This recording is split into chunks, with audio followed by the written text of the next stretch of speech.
దరఖాస్తులు చేసుకున్న రైతులందరికీ పంటల బీమా సొమ్ము చెల్లించాల్సిందేనని వైఎస్ఆర్సీపీ అధ్యక్షుడు ప్రతిపక్ష నేత వైఎస్ జగన్మోహన్ రెడ్డి డిమాండ్ చేశారు. 2012-2013 రబీ సీజన్ తాలూకు పంటల బీమా పరిహారం 3.5 ఏళ్ల తర్వాత ఇప్పటికీ రాకపోవడం దారుణమని అన్నారు. వైఎస్ఆర్ జిల్లా జమ్మలమడుగు, మైదుకూరు, కమలాపురం, పులివెందుల, ప్రొద్దుటూరు నియోజకవర్గాల పరిధిలోని 17 మండలాలకు చెందిన వందలాది మంది రైతులు హైదరాబాద్లోని యునైటెడ్ ఇండియా ఇన్సూరెన్స్ కంపెనీ కార్యాలయం ఎదుట మంగళవారం ధర్నా చేశారు. బీమా పరిహార మొత్తాన్ని తమ ఖాతాల్లో జమ చేయాలని డిమాండ్ చేశారు. వీరికి ప్రతిపక్ష నేత వైఎస్ జగన్ సంఘీభావం ప్రకటించారు. Insurance company general manager Rajeshwari Singh తో చర్చించారు. మీరు రిజెక్ట్ చేసినారు, ఇన్సూరెన్స్ డాక్యుమెంట్స్ సరిగ్గా లేవని మీరు రిజెక్ట్ చేసినారు.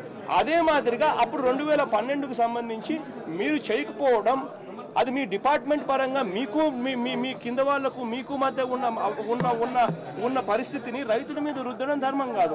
ఇవాళ 2012కు సంబంధించి అప్పుడు రిజెక్ట్ చేయకుండా, అప్లికేషన్స్ అన్ని రిజెక్ట్ చేయకుండా 3.5 సంవత్సరం తర్వాత ఇవాళ ఇన్సూరెన్స్ ఇవ్వడమే లేటుగా ఇస్తున్నారు.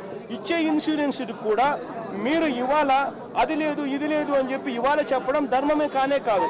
కాబట్టి మీరు ఎట్టి పరిస్థితుల్లోనూ మీ తరపు నుంచి జరిగిన ఈ మిస్టేకో లేకపోతే మిస్టేక్ కాకోకుండా లేదా మీరు తక్కువ ఇస్తున్నారో వాట్ ఎవర్ ఇట్ ఈస్, ఇది మీరు రిపేర్ చేసుకోవాల్సిన అవసరం ఉంది.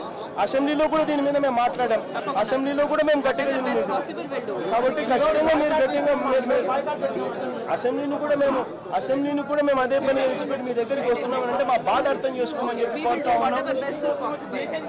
అందరికీ కూడా మనం ఒత్తిడి తీసుకొచ్చాము. అమ్మ కూడా ఇంకా రియాక్ట్ కావడానికి కాస్త టైం ఇద్దాము. మళ్ళీ రియాక్షన్ జరిగినా కూడా ఎటువంటి యాక్షన్ ఒక్క నిమిషం కొంచెం టైం ఇద్దాము. టైం ఇచ్చిన తర్వాత మళ్ళీ ఇంకా ఎటువంటి యాక్షన్ కూడా జరగకపోతే ఒక నెల రోజులు టైం ఇద్దాం. ఎటువంటి యాక్షన్ జరగకపోతే మళ్ళీ ఇటువంటి కార్యక్రమం మళ్ళీ ప్లాన్ చేసే కార్యక్రమం చేసి ఈసారి గట్టిగా ఒత్తిడి తీసుకొచ్చే కార్యక్రమం చేద్దాం.